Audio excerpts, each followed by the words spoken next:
This presentation is delivered by the Stanford Center for Professional Development.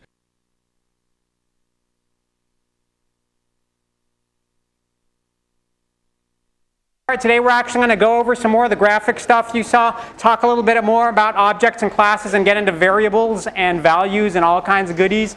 Any questions? Alrighty, then let's just dive right in. So one of the main topics for today is this thing called a variable. And a variable, you know, like variables come up in mathematics, and it's like, oh, x and y are variables, right? And there are these things, and we do all these manipulations on variables. In the computer science world, they're really friendly, right? You don't need to worry about integration or differentiation or, you know, those kind of variables. Variables are kind of your friend. And basically, all a variable is in the computer science world is it's a box. It's a box where we stick stuff. And the stuff we stick into that box can change. That's why we call it a variable, because it's a box that has variable contents. And you think back, you know, in the days of yore in math, and you're like, oh yeah, that's kind of like x, you could have different values. Yeah, it's basically just like that. So in computer science, what we think of as a variable is each variable has three things associated with it.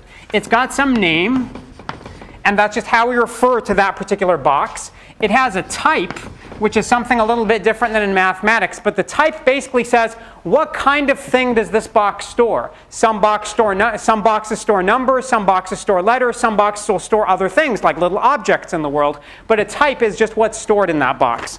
And then there's a value, and the value, as you can imagine, is just what's in the box. It's what's the actual thing that's in there, right? If it stores a number, it might store, for example, the value 3, and that's just the value, and it may have some name associated with it. And how do we actually name these? There's actually a rule, and it's not a very complicated rule, but a very simple rule you need to remember for what are valid names for variables in Java. So valid name, so this is how you actually name these puppies, has to start with a letter or an underscore. So it starts with a letter, like one of the alphabetic letters, and it can be upper or lowercase, or the underscore character. Okay, and that's kind of, you know, underscore. It's down at the bottom of the line. Okay? And then after you have that initial letter or an underscore, then after that you can have any number of letters, numbers, that's like the number digits, like 1, 2, 3, 4, you know, 0, etc., or underscores. Okay? So you can't start with a number. You have to start with a letter or an underscore. For most purposes in this class, just think about them as letters. We're not actually use underscores. You might occasionally use numbers. You can actually have numbers after the first letter. There is one slight caveat to this rule, which is you can't have any variables that's name is the same as some what's known as a reserved word in Java, which means its name can't be the same as some special word in Java. Like the word class is a special name in Java. And there's actually a page in your book, I think in chapter 2, that lists all the special names. It's like out of the English language that has about 127,000 words, I think there's like 40 in Java that you can't make a variable name. Okay? You have lots of other choices. As a matter of fact, there's lots of things that don't have to be valid words in English. They can just be any name that follows this rule. The important thing to think about in terms of the name, and this is one of the good software engineering principles, is make your names descriptive. If you have a program that's maintaining, for example, the balance in a bank account, a real good name for the place where you store the value of the balance would be something like balance. A real bad name would be something like A. Because no one knows what A is. They're just like, hey, it's A. Yeah, I know what A is. Someone says, yeah, A is balance. Someone says, no, no, no. In my program, A is actually how many miles I bicycled today. And you're like, no, no, no, man. A was balance. Well, if it's called balance, there's just no ambiguity. So give them descriptive names. So that's kind of the name part of this. The next thing is, what's this type all about? What are different types that you can actually have? And there are some things that we refer to as primitive types. These are the types that have these smaller developed brains and whose knuckles drag on the ground. No, they're just the types that are built into Java. Okay? And some of the basic types we have is something called an int, which is short for an integer. But we actually write int. So int, int, is the name of the type. Okay? And this is an integer value. It's just going to store some whole number. Basically, it stores a number between minus 2 billion and plus 2 billion. But for all intents and purposes, you can just imagine you can store any integer in there. Okay? There's also, besides integers, what other kinds of numeric data do we have? People already know. It's like, I would think it would be like real values, but a bunch of people are already saying double because you read ahead and you've done the assignment the way you should. And that was kind of a mini social that both went to the same person. There's a thing called a double. And a double is actually some real valued numeric value, right? It's something like 2.3 is a double, or even 2.0 can be a double. Okay? Why is this thing called a double? Anyone know? As opposed to like a real? Yeah, it's a double. There's this wonderful group of people called the IEEE, which is like the Institute for Electrical and Electronic Engineers. They come up with all these standards for things. Anyone a member of the IEEE here? No one? Oh man, join and pay your dues. It's a good time. I'm not actually a member myself. Shh. But what those folks actually do is they come up with standards for things, and one of the standards they came up with is how do you represent numbers that are real valued numbers inside a computer, right? Because remember, a computer only understands ones and zeros, so how do you actually represent a real valued number? And so there's a standard, and part of that standard has to do with the precision of the number. How many digits, in some sense, in a rough approximation can you store? And double stands for a double precision real number.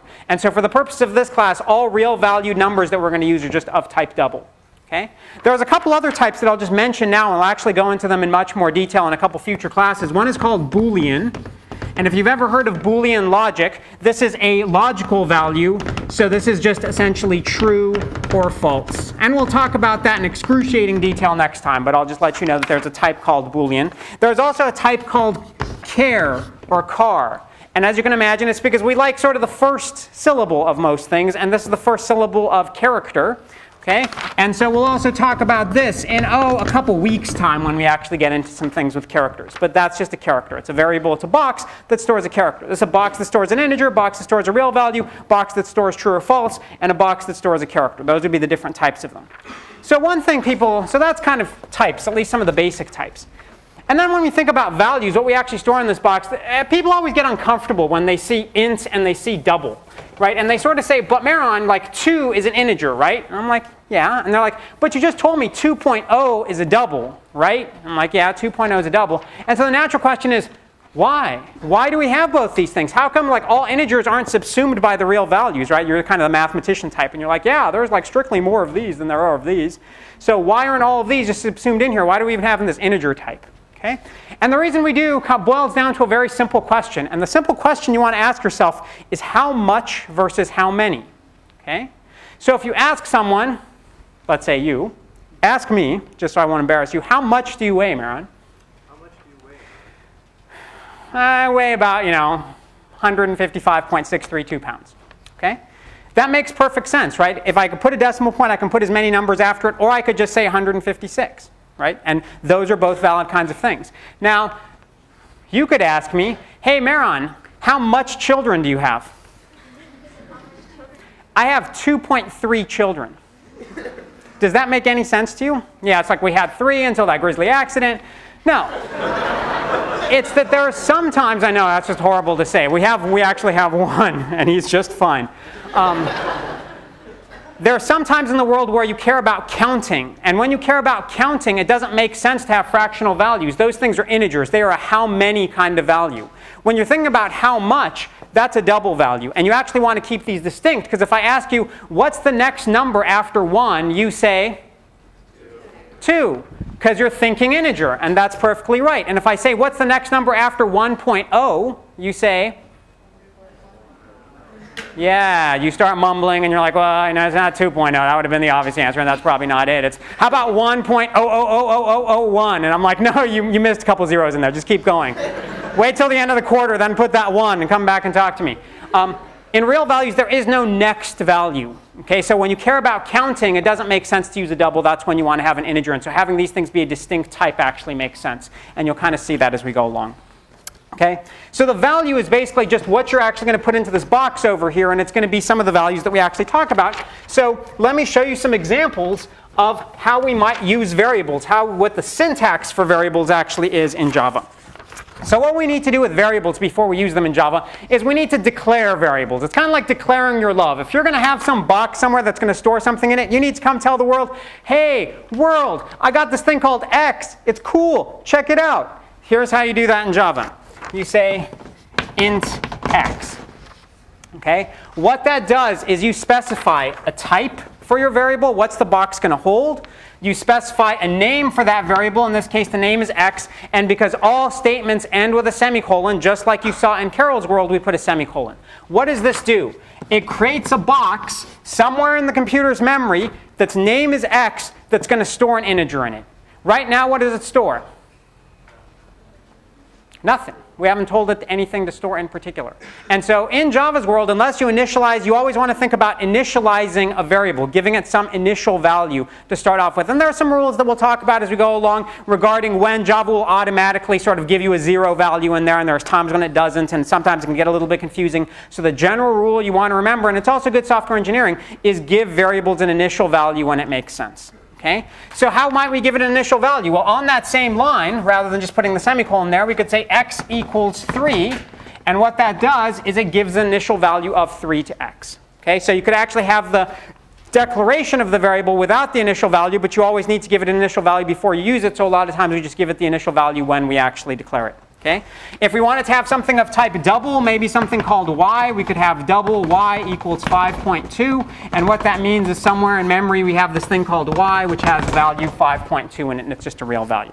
Okay? So the general form for how you do these declarations is you say type, and I'll put little squiggles underneath these to let you know that these are this is the general form. The name, and then potentially an equal sign and some initial value.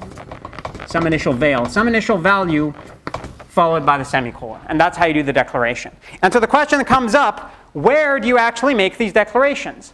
And the place you will generally, at least for the time being, make declarations of values or declarations of variables is inside methods. So when you create some method, like you have public void run, and you're going to put everything that's going to go inside run in there, you could, for example, have this line in there, and this would create x with a value of 3 and y with a value of 5.2, and you wouldn't have the general form there. But for example, you could have those declarations inside run, and what that means is you have those variables created with some values available to you inside this method called run. They're only available to you inside that method called run. They're not available to you in some other method. And we'll talk about how you get values passed around between different methods in a few days. But for the time being, when you have your variables, they're only available in that method.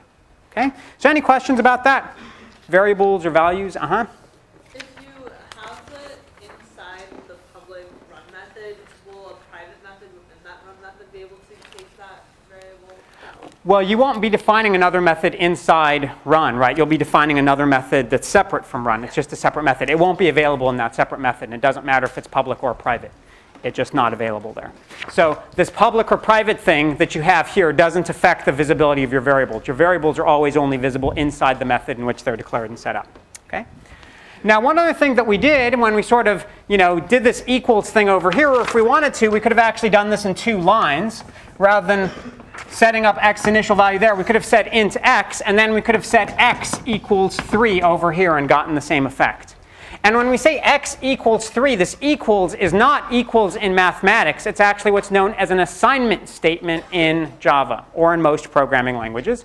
And the idea is we're taking some value over here, that's what's on the right-hand side of the equals, and assigning it to whatever variable is listed over on the left-hand side of the equals. So we're assigning that value. Okay? And so the general form for an assignment, let's just do that over here, is pretty straightforward. You just saw it. Is variable, and this is the name of the variable, so I'll squiggle, equals some value or some expression for a value, and we'll talk about expressions in just a second with a semicolon at the end of it, and that's how you assign a value.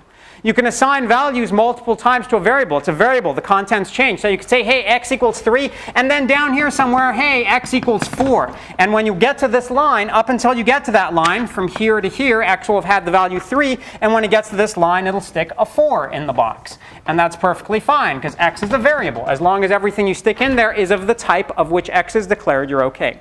Okay? So what that also means is when you're doing assignment, you can do things that are perfectly fine in programming that to mathematicians, they just go nuts. They go crazy, like veins just burst in their head, and you hear these popping noises and people dying in the streets.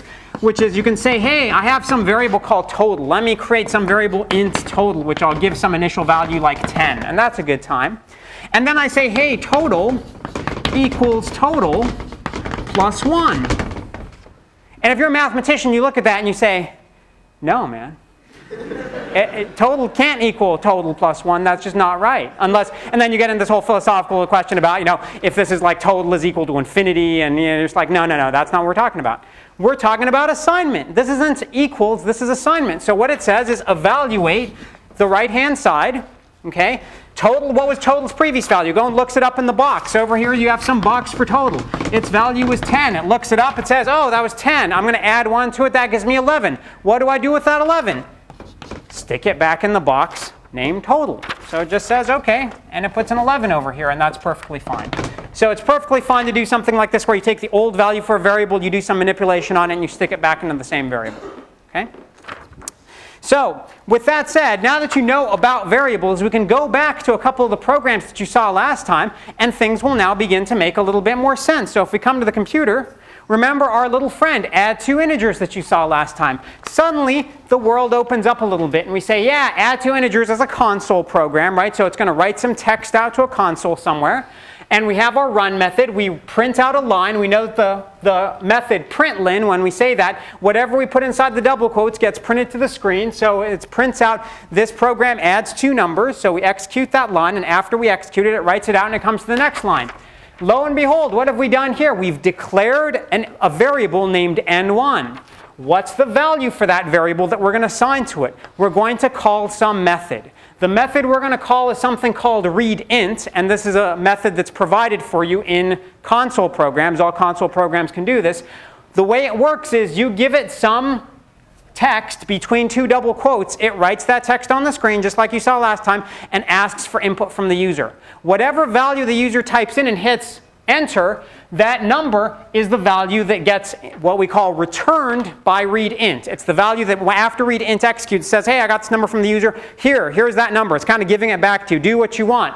What are you going to do with it? You're going to assign it to the box n1. So here's the box for n1. We execute this statement. It's coming. It's going to print enter n1 on the screen. It's going to ask us for a value. Let's say we type in the value 17, and it sticks that 17. So this expression over here evaluates the 17. It sticks 17 in the box for n1. Goes to the next line. Now it declares n2. We have some box. Its initial value is also going to come from the user via this readInt method. So we call readInt. It asks us for another value. We type in 25, and it sticks that in the box. Now we're going to declare another. We're just declaring until the cows come home, right? Declaring's fun. It's cheap. It's easy. Do it. Do it often, right? So we're going to declare another variable, total. So we have another box over here for total. And the value of total that's going to get assigned there is just whatever value is in n1 plus n2. So to evaluate this side, it says, I need to look up the box n1. So at the point where it reaches this line, it evaluates whatever's in n1. This isn't some truth that holds for all time. It's just an assignment that it does when it reaches that line. So it says, find out what's in n1, add it to what's in n2. That'll give you the value 42. Stick that into total, which is what you get. And then the last line says, I'm going to print something to the screen where the total is. And then you see these funky pluses. And you're like, whoa, Mehran, I thought plus was like adding things together. What's going on? You're like trying to add. This thing's got the value 42. I know that because it's in the box. You're trying to add 42 to some text? That's not right. Well, in most worlds, it would not be right. But it turns out in the Java world, it's perfectly fine. And when it sees something that's some words with a plus sign, this plus sign here is not numerical addition anymore.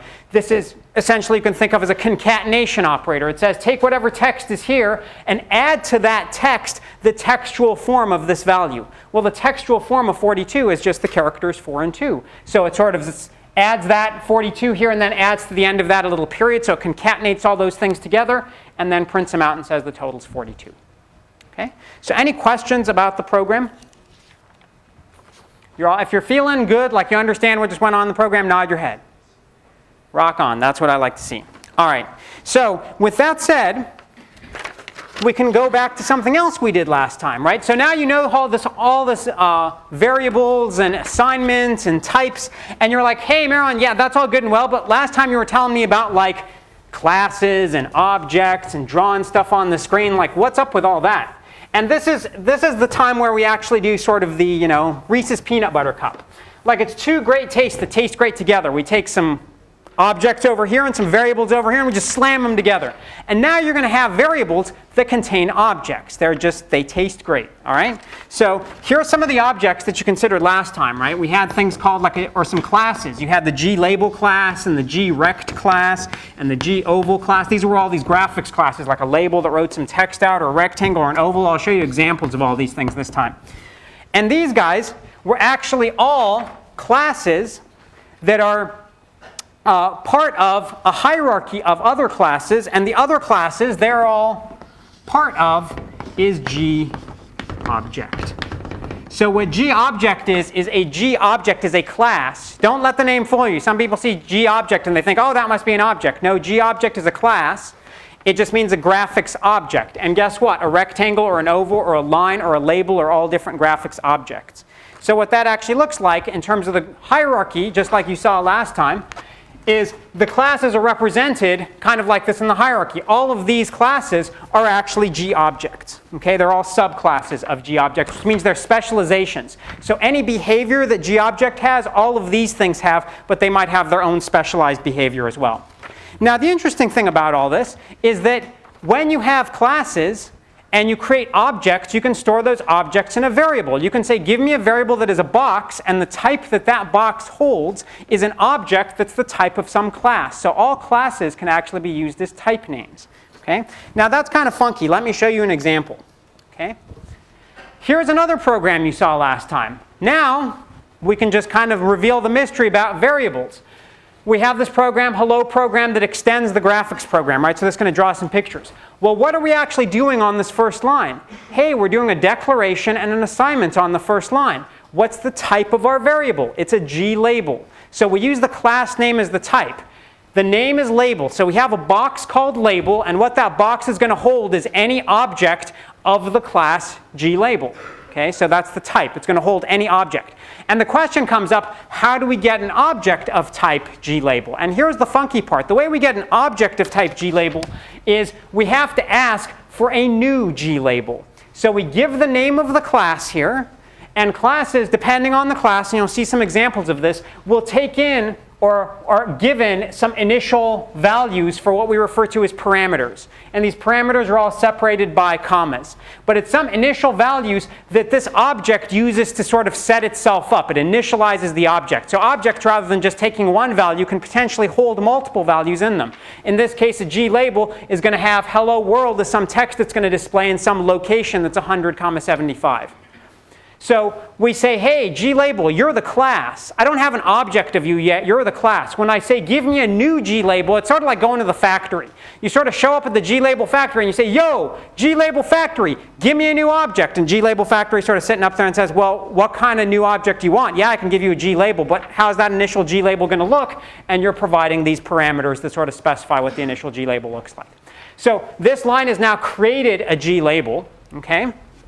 And it has some initial, so when we execute that line, it has some initial text that it's going to display, and somewhere it's also storing the values 175 because it knows where that's going to be on the screen.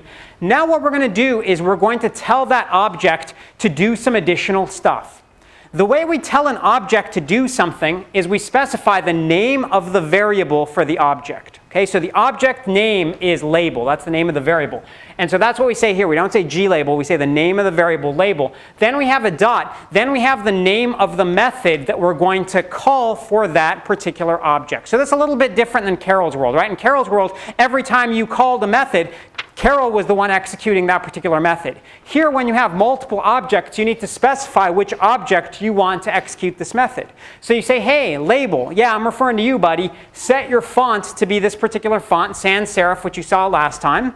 Just makes it big. It makes a 36-point font. And then you say, hey, label. Yeah, you, same guy. Or gal, or it, as whatever it may be. Set your color to be red. And it says, OK, I'll set my color to be red. And then finally, if I want to take this label and stick it up onto my graphics canvas, which is actually the program I'm looking at, right? I've done all this stuff. My program's still bringing up a blank screen. It's like, here you go, nothing going on here. I say add and the name of the object that I want to add, right? Because now I'm holding this little object called label. This is my little felt hello world. And I want to say, hey, take the felt hello world. It's so cute. And just stick it in the world. So we add it to the graphics program, basically. And it shows up in the screen where it knows it's supposed to show up at 100,75. Okay? So the general form for this that people refer to when you see something like this, you have name of the variable and the method name. And the Java-esque names that we give to these things, just so when you hear other programmers refer to them, you know what they're talking about, is they say the object is the receiver. So the object here is the one who's receiving or being told to do something.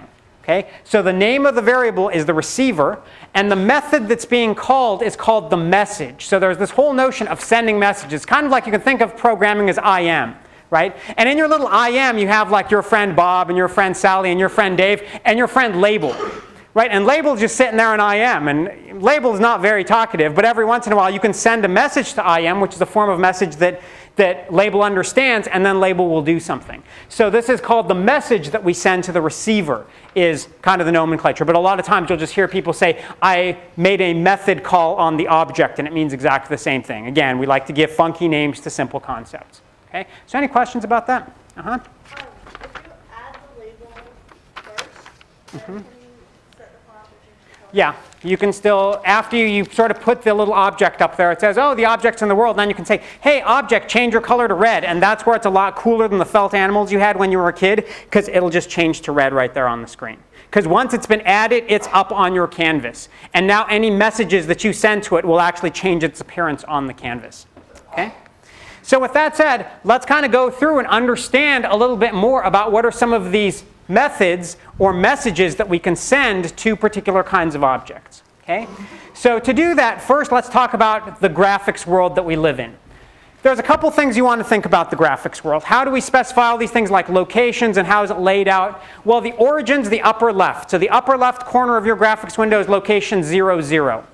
Everything in your graphics window is measured in pixels. Pixels are the little dots on your screen. So if you get out a magnifying glass and you go up to your monitor and you look real close and you get like eye strain and then you want to sue, don't worry, it's just fine. At least you saw a pixel and it brought you a little closer to nirvana. Okay, so a pixel are just the little squares essentially on your screen that could actually get displayed.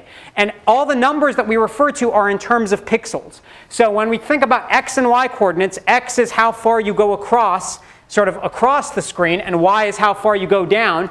The x coordinates just increase to the right from 0, 0, and the y coordinates, different than what you're used to in mathematics, y coordinates go down. So normally we think of this as the negative y direction, not so in Java's world. This is the positive y direction going down. Okay, that's just the way life is. It's been like that since I was a wee tyke, or actually since Java came around. Okay? And so you might wonder, hey, so if I have some label like hello world and I specify some location, where is that really on this hello world thing? And so the glabel coordinates, the coordinates that 100,75 that we gave it, were the x and y location of the baseline of the first character. So they're that first pixel right there on the lower left-hand corner of the h. Okay? And so that's 175. That's how things are laid out. Uh-huh. Is it possible to specify location using ratios? Well, everything's in terms of pixels. There's some stuff you'll see later on in the class where we actually specify some things like in polar coordinates. If you're familiar with polar coordinates, you'll get to that later on. But you want to think of these numbers as just being absolute pixels. And you can do some math to figure out where those pixels should actually be, but they're still just pixels. Just way off. All right. So remember, all of these classes are organized in some hierarchy. And everything that we talked about, right, glabel, grect, goval, and gline are all GObjects, which means any behavior that a GObject has, all of these puppies have. So let's start off by thinking about what are the behaviors or methods that are available on GObjects.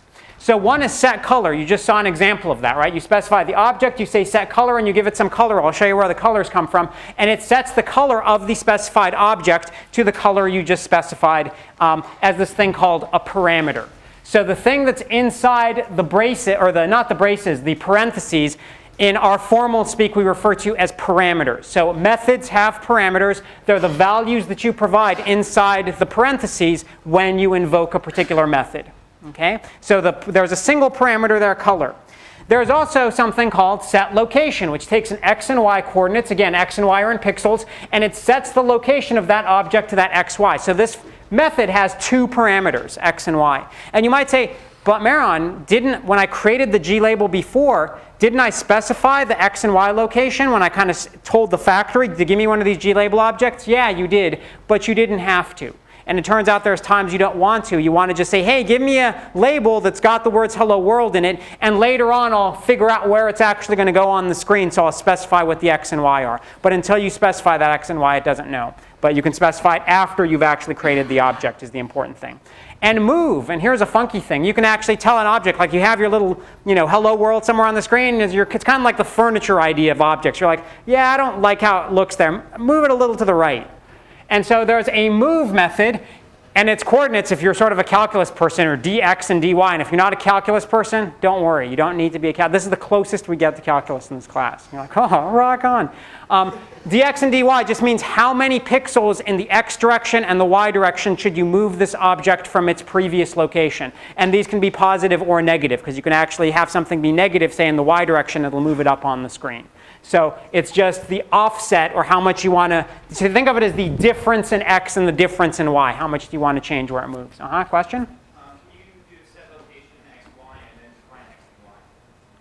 Can you do set location x? So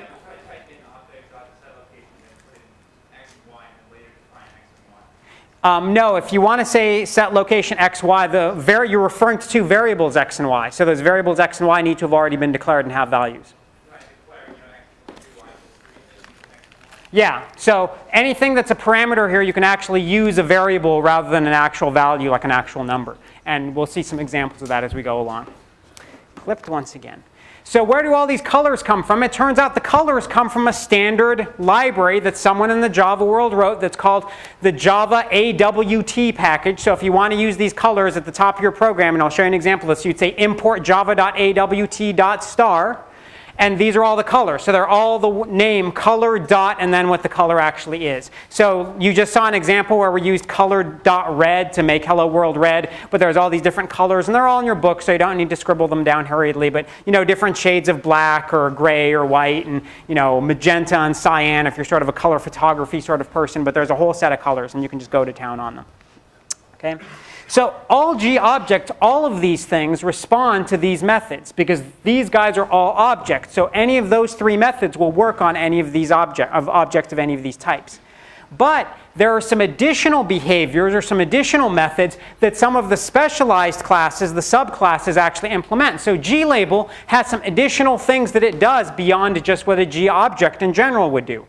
And the big one, well, first of all, it's got what we refer to as the constructor. You can think of the constructor, and I'm going to do a little violence to the term, but you can think of the constructor as a factory.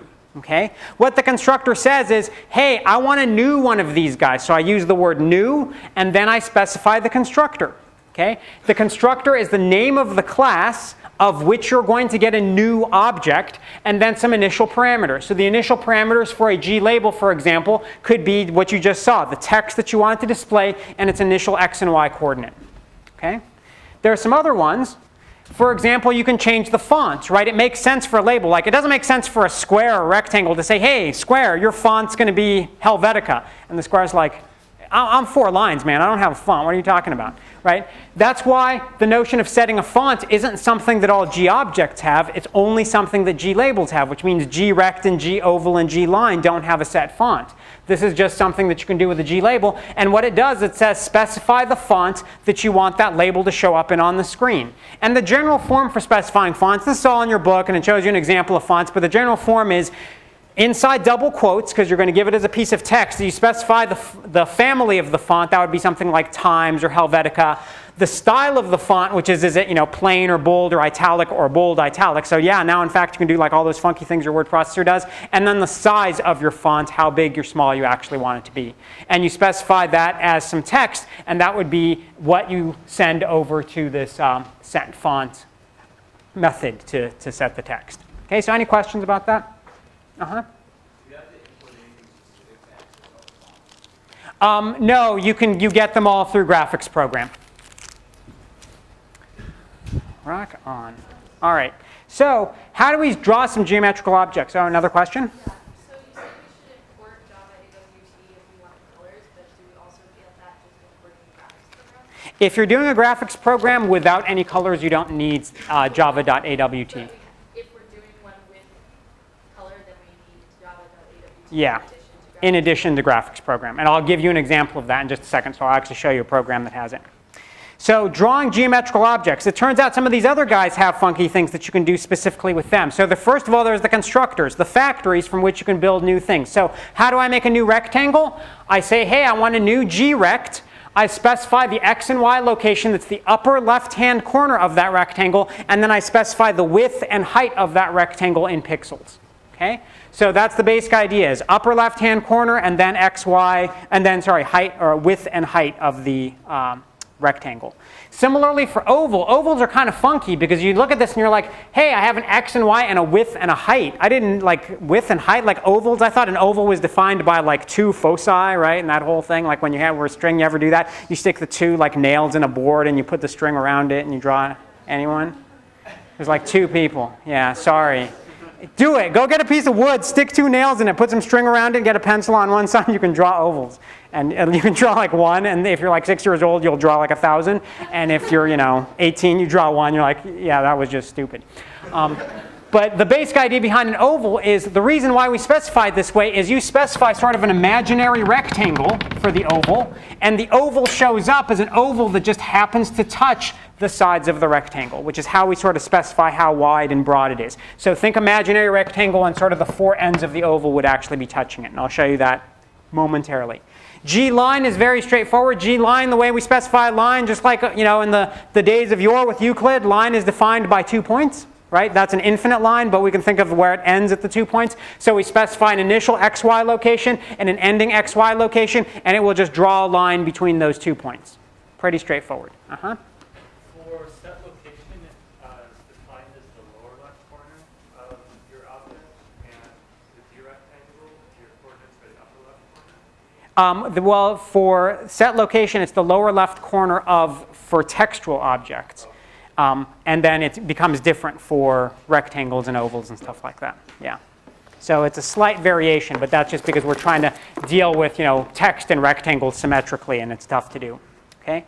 There's also some additional methods that are just shared by G-rect and G-oval. They don't actually apply to lines or to labels for that sense. Rectangles and ovals can be filled, so they can either be an outline. You can either have a rectangle that looks just like this, which is an outline, or it can be filled in, which means it just is a big solid chunk of stuff. So you said if it's filled, you say this is either true or false with the actual word true or false. So if you set it to true, then when you draw it on there, you say, hey, put this thing up on my canvas. By adding it to the canvas, it will show up filled in. It will show up solid. And if this is set to false, it just shows up as the outline of the object, whether or not that's an oval or a rectangle. And almost done here, there's also a notion of a set fill color. And you might be wondering, you're like, but Mehran, you told me that set color, here's where things get a little funky. You told me that set color was something that was defined for a G object. So if set color is defined over here, doesn't that mean that a G-rect and a G-oval already can set their color? Yes, that's true. So what's the set fill color all about? And this is a slight variation. When you set color for something, you set the color for the whole thing. If that's solid or if it's an outline, you're setting the color for the whole thing. When you set fill color, you are just setting the color for this internal portion. So imagine like this was your rectangle. What color you used to fill it in can actually be different than what color the line is. So if you want the line, say, to be black and you want the fill to be red, you can actually do that by setting the fill color to be red, and then the outline is still whatever the color of the actual object was, if you want to do that. Okay, so it's if the interior is filled, so set fill has to be true, then you can set the fill color to be different. That's a minor thing, but it's kind of fun if you're drawing stuff. Okay, so any questions about that? Wait, one question over there. Yeah, I was wondering, what would you put in the fill for set fill? What is that? Oh, in the place of this word fill? Yeah. It's either the word true or the word false. So if you say true, set filled is true, which means it will be a solid thing. It will be filled in. If when you're using the constructor, you specify a width and height, like initially, then why would you use set location later if it's already in a set? Maybe you want to do some animation. So you have like your bunny in the world, and he's going to like move along. Does that move or no? Well, it says start somewhere to begin with, and later on, guess what? You're actually going to be doing a program that involves animation. Rock on, and you will move things around. So that's where it comes from. Alrighty. So One last thing that might be useful to you, sometimes you want to say center something in the graphics window or draw something in the bottom. How do you know how big the graphics window actually is? There's two methods from the graphics program class. So these methods, you might notice they don't have any object that is their receiver. And the reason for that is that both of these methods, their receiver is the graphics program. So if you don't specify the receiver for a method, the thing that is actually receiving the method is the encapsulating class. Okay? Just like in Carol, when you had Carol and you said move and you didn't specify an object for the move was going to Carol. So get width and get height will return to you the width and the height of the graphics window in pixels. So these actually give you back a numeric value that you can, for example, assign to a variable and then do manipulations on it. If you don't fill in the receiver and you just do something like set color, you change the entire background of the graphics window? Well, you can make a huge rectangle that's the size of the graphics window and fill it, set it to be filled and set it to be a color, and then you can change the whole background that way. Can you then change the size of the graphics window? There is some stuff later on, but for right now, just think of a fixed size graphics window. Yeah. So let me push on just a little bit if we can. Because what I want to actually show you now is a graphics window that makes, or a graphics program that makes use of a bunch of this stuff.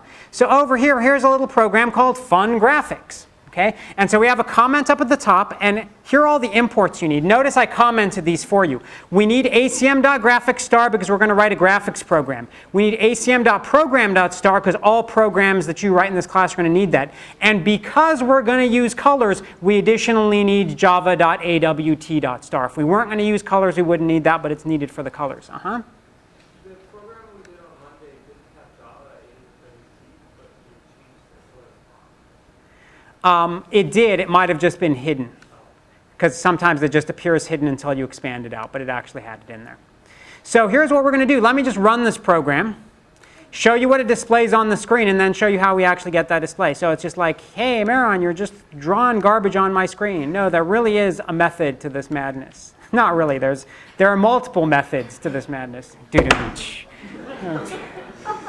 I know. Sometimes computer scientists should not make that was actually not a canned joke. That just came to me. How horrible is that?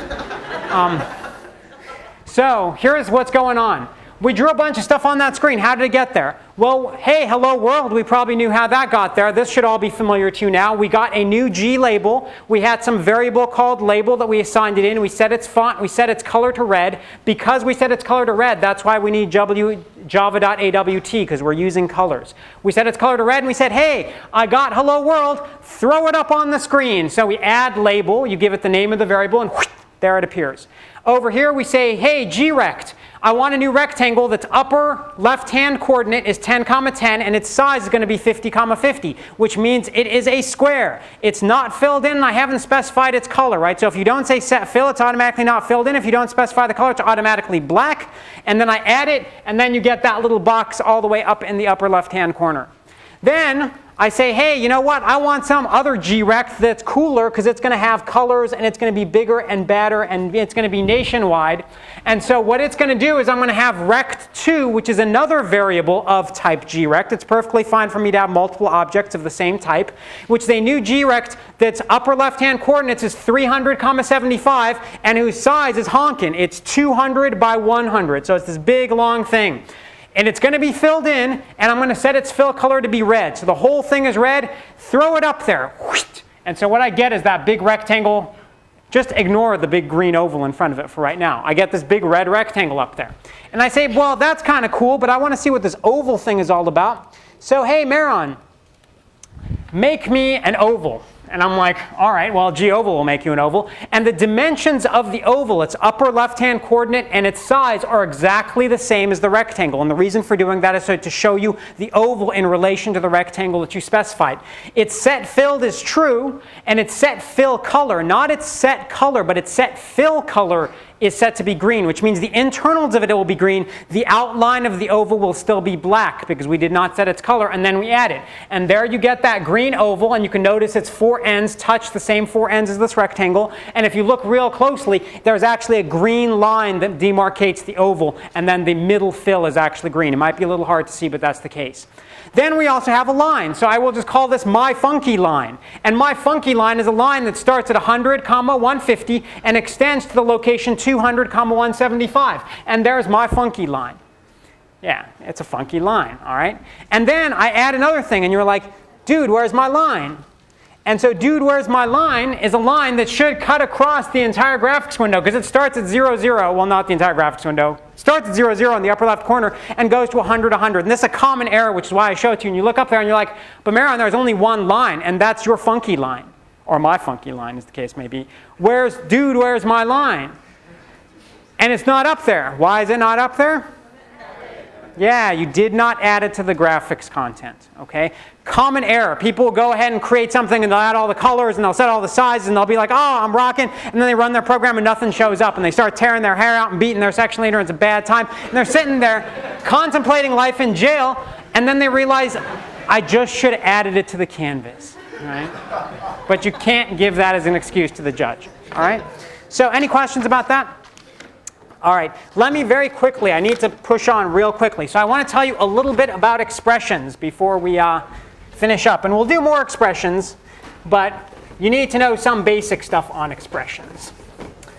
All right, so all an expression is you already saw one. An expression is something like int total equals n1 plus n2. This is an expression. It's just some mathematical expression that tells us how things kind of relate to each other. And basically all an expression is, it's a bunch of terms, and these terms can either be individual variables, or they can be constant values, like they can be like the number 2 or 3, or they could be some method called like readInt that actually gets a value from the user, for example. And there's some operators between them, like the addition operator. And so when you take some terms and you put operators between them to combine the terms, that's called an expression, right? Fairly straightforward stuff. You've probably seen these. There's a bunch of operators you should know about. The operators are things like plus, minus, times, which is actually a star or an asterisk is how we refer to times. It's not an X. Division, and then strangely enough, this thing that looks like percent. And it's not the percentage operator, although you might think that. This is what's known as the remainder operator. Okay? So these puppies all generally work like you would think. Add 2 numbers, subtract 2 numbers. There's also a unary minus. A unary minus is the funky mathematical way of saying negative sign.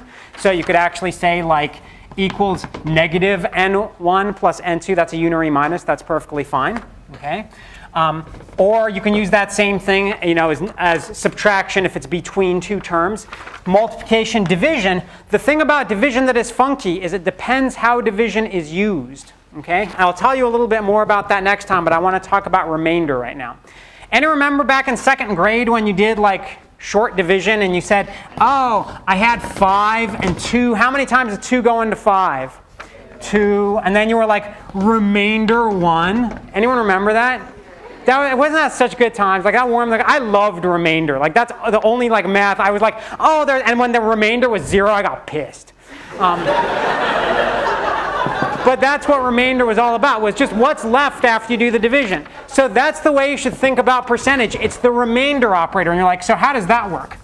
So what that means is if I say 7 remainder 2, the value of this is 1 because it's after I divide 7 by 2 and I see how many whole times 2 goes into 7, what's the remainder? It's 1. Okay? You could say something funky like, hey, what's 7 remainder 20? And you're like, well, 20 doesn't go into 7, Mehran, so that would be 0 remainder, rock on. So that's the way it works. It's not the modulus operator. If you're a mathematician or you've worked with other languages and you've seen plus and you're like, oh, that's the modulo operator.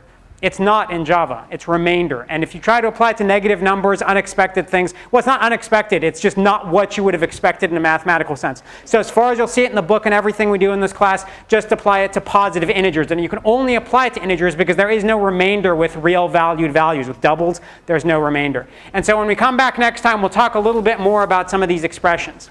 Any questions before we break? All right, I'll see you. Oh, there's a question.